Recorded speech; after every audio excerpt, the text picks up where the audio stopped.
若今仔日七夕情人節，國產的玫瑰花繼續起一倍，一束為300塊起到600塊，啊，若進口的愈貴，一束愛將近1000塊。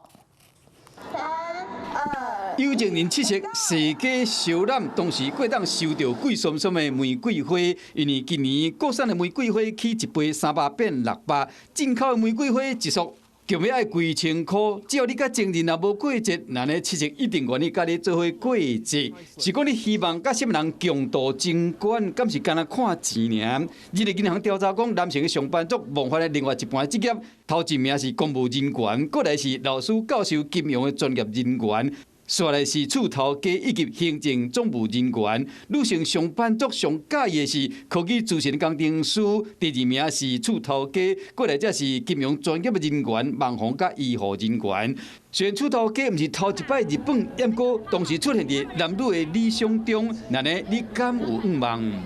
房東上，對，我不會這麼看，我覺得還是要兩個個性各方面合不合，經濟上可能會比較，對家庭來說可能比較，但是人相處還是要三觀比較合。